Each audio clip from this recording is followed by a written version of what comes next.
இந்த வீடியோவை ப்ரௌடா இருக்கலாம் பிரசன்ட் பண்றது ரெட் ஜெயண்ட் ஸ்டுடியோஸ்.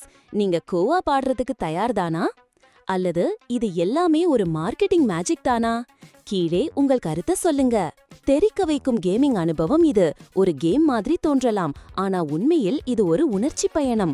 15 ஆண்டுகளுக்கு முன் நம்ம மனசுல ஆழமா பதிஞ்சு போன ஒரு கதைய திரும்ப கொண்டு வராங்க.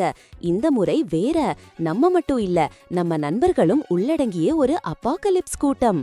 டார்க்சைடர்ஸ் 4 இது ஒரு சாதாரண தொடர்ச்சி இல்ல, இது ஒரு புதிய பிறவி.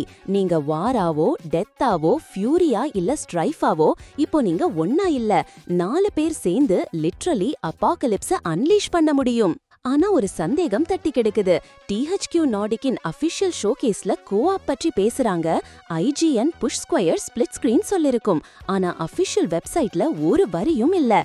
இந்த அமைதியில் தான் சற்று மர்மமும் இருக்கு. இது உண்மையா இல்ல ஒரு ப்ரீ லான்ச் ஹைப்பா? ஸ்டோர் பேஜ்ல மல்டிப்ளேயர் இருக்கும், ஸ்டீம் லிஸ்டிங்ல 4 பிளேயர் கோஆப் இருக்கும். ஆனா லோக்கல் கோஆப் ஸ்பிளிட் ஸ்கிரீன் இது வருமா இல்லையான்னு எந்த உறுதியும் இல்ல. அதனால்தான் இந்த கேள்வி, இது ஃபேன்ஸ்கான கனவா இல்ல இந்த உண்மையில கொஞ்சம் கண்ணாடி பின்னால் வைக்கப்பட்ட டாக்டிக்கல் மார்க்கெட்டிங்கா? நம்ம சைல்ட்ஹுட்ல கேட்டது என்ன? நாம 4 ஹார்ஸ்மென்னாவும் ஸ்பிளிட் ஸ்கிரீன்ல 2 பேர் சேர்ந்து ஆடுவோம். இப்போ அந்த வாய்ப்பு முன்னாடி இருக்கு.